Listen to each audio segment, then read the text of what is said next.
morning, everyone. I want to thank Nathan Crane and Jean Swan for taking on such a platform of health, because they are not only interested in cancer and changing how the medical care is delivered, but also enlightening and empower people here and all over the world about what's really available to them.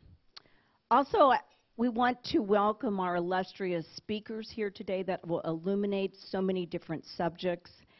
And then, last but not least, I'd like to welcome our attendees today who have the interest to change things, and they are going to be the ambassadors in the army, so to speak, to change the world. And that's what has to change. So we're talking about, it's interesting. We're going to be talking about cancer and how it works and how you win. My thing is not working.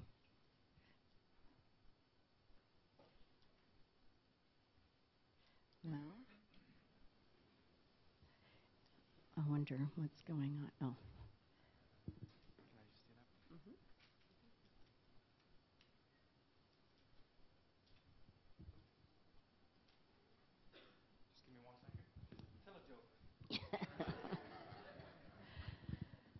Well, one thing we want to talk about is that cancer is not full of doom and gloom. A lot of my patients go to the doctor and they say, "Oh, I just went to Dr. Doom. And he just told me the grim prognosis." And I said, well, as far as I know, there isn't anyone on the planet who is able to give you an expiration date. And so, so with that said, I don't want this to be a doom and gloom weekend. This is going to be an awakening, an enlightening. It's going to be an empowering. It's going to be a ha-ha moment for somebody. So Edison wrote this quote a long time ago, and it's kind of the wave of medicine that is happening today. I know you might find it difficult to believe, but there are doctors all over the world now who are interesting their patients into the cause and effect of disease and in the prevention of disease. So I know a lot of people go, I went to my doctor and he doesn't know this and he doesn't believe in this. But actually, there is an incredible wave of new doctors that are changing the way that medicine is being delivered. This is a picture of my clinic, and we have tried to create a non-traditional medical office that the patients have a healing field and a healing experience when they're at our office. So what kind of testing we do? We do, like Jean said, we do all kinds of testing, because if I'm going to figure out the puzzle of you, I need lots of little tools. And some of the tools here are listed here. And do we do them all on everyone? No. We do them depending on what your individualized, personalized needs are. So what is cancer? Well, cancer is crazy making. It is a cell that has lost its integrity, it's lost its direction, and it is creating havoc in your body.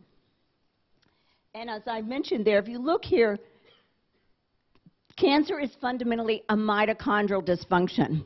You probably don't know what mitochondria are, but mitochondria are the little cells in your body. You see on the left-hand side is a dead cell, and the right-hand side is a live functioning cell. And your mitochondria are the powerhouse engines of your cell that make your ATP. Translated, that's the currency of life. That's how you get up in the morning. That's how you function every day. And that's how each cell takes care of itself. So when all of our speakers are going to be talking about toxins and all the interfering fields, this is what happens. Now, we also have something in our cells called peroxisomes. Peroxisomes are the cells that are responsible for detoxification. And I'll talk about that when we talk about the causes of cancer. Just as Jean Swan said, cancer rates are alarmingly increasing, not only in the United States, but all over the world. It's about 1 in 2 people. But that's just what we know. What is it that we don't know? Like, let's take heart disease. What's the #1 symptom of heart disease that's responsible for immediate death? So the first symptom is sudden death in 50% of people. So how do I know I have cancer? Let me tell you one thing right now. Prevention is priceless.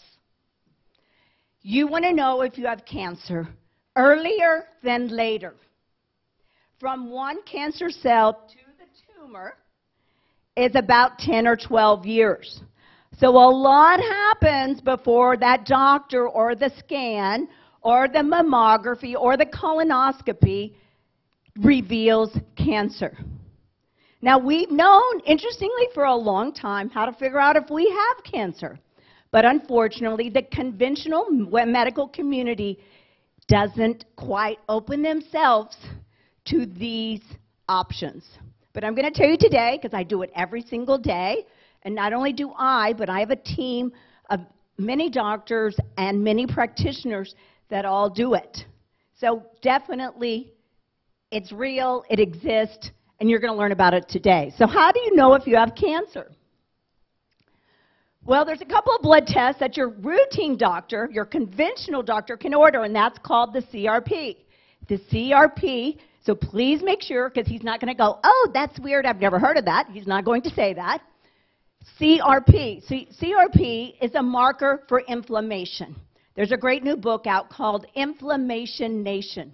If you have inflammation, it's the precursor to all diseases. And interestingly enough, I have found that levels of just, normal is less than 1. I have found levels of 1.8, 2.5, 3 being going to be revealing to me cancer. So you want to make sure that that number is less than 0. HCG. You've heard of HCG diets, right? You've heard of HCG in pregnancy. Well, HCG is also the malignancy hormone. And that's a simple blood test that your lab can do. And then I will talk about a little bit more sophisticated testing. Now, hemoglobin A1C. If you're a diabetic, you know what hemoglobin A1C. It's a reflection of your blood sugar over 90 days. But there's no single greater marker to be watching in your body, because if you have elevated blood sugar, you're increased risk for cancer, diabetes, Alzheimer's, and all other diseases, because sugar is a poison and it is a toxin and paralyzes the cell from taking care of you. Now, here's a blood test called the Cancer Profile. It's a special blood test done by a laboratory in Florida, and it checks these things on there. The HCG, 2 markers of urine, 1 of blood, 2 of blood, 1 of urine. PHI is an enzyme of anaerobic metabolism. It checks DHEA, which is your hormone of stress, immune, and longevity. It checks for CEA, which is a marker for non-specific cancers, lots of cancers. Your TSH is a marker of your thyroid. If your thyroid is low, your metabolism is low, and your battery is low, and you're higher risk for cancer. It also will check for liver function, GGTP, because your liver is your organ of detoxification. Now, this is called the Bioimmune Survey. There are about 100 doctors in the United States that perform this. I learned about it from a gentleman by the name of Bill Curry. And Bill Curry had cancer himself. By the age of, when he was 21, he had osteosarcoma. And at that time, when he was 21, that was probably 40 years ago, and maybe more, I'm thinking about 45, 50 years ago. And at that time, the treatment was amputation. So he asked the doctor, he says, do you know my name? And the doctor didn't know his name. And so he says, well, I'm leaving since you don't know my name. So he left the hospital and he went on a discovery odyssey to figure out how to cure his cancer. So I learned about it from him about 17 years ago, and I've been utilizing it ever since. You have acupuncture points on your fingers and toes that correspond to every organ in your body. A brilliant scientist by the name of Reinhold Voll, V-O-L-L, you can look him up, in the 60s taught the classes. He was a physicist and a medical doctor that determined this. And when he figured, so the volumes that he used to teach manually were about 1,000 pages each. There were 2 volumes. I learned about it from an acupuncturist. And then it became computerized on a machine called the biomeridian. So I can tell if you are brewing, simmering, or fermenting cancer in your body by that. Not only that you are, but where it is and what could be contributing. Is it because you're allergic to wheat? Is it because you have pesticides? Is it because your body's flooded with radiation or whatsoever? But it is an incredible test, and usually I can determine that in about year 1. The Oncoblot test came out a couple of years ago. Malignant cells make a protein called Inox protein. This Oncoblot to determine if you have cancer and where. The only downside is it gets it about year, I figured out about 6, 7, 8, something like that. I want to get cancer earlier than that. So, but it is a helpful test, so I don't want to discount it.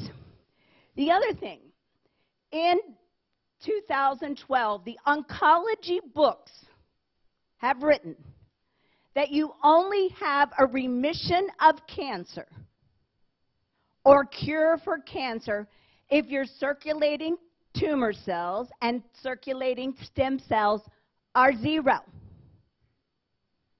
Now, I don't know if you guys have ever heard of that, but there isn't very many doctors in the U.S. that utilize this test. It's actually an FDA-approved test for breast, colon, and prostate. Unfortunately, the lab here in the United States doesn't quite have the expertise of figuring out the exact number, because I have used them on numerous, and so I stopped using them when I kept getting 0, and I said, I know this patient can't have 0. So I use a lab in Greece. It's called RGCC. RGCC started 10 years ago by a doctor by the name of Dr. Papitsarou. And Dr. Papitsarou is an MD, PhD. It has the highest world laboratory certification for measuring circulating tumor cells and circulating stem cells. So I can figure out with anyone's blood test here today if you have circulating tumor cells and stem cells.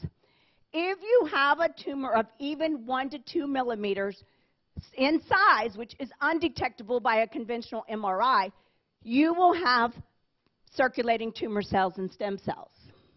Thermography. Ty mentioned this yesterday. Thermography is a wonderful, non-invasive, painless procedure for women to have an evaluation of their breast. Thermography uses infrared camera that doesn't hurt you, doesn't touch the patient, and it will tell you if there's cancer in your breast.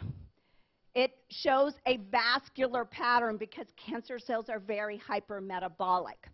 I usually determine cancer, I would say 9 times out of 10, through thermography before mammography.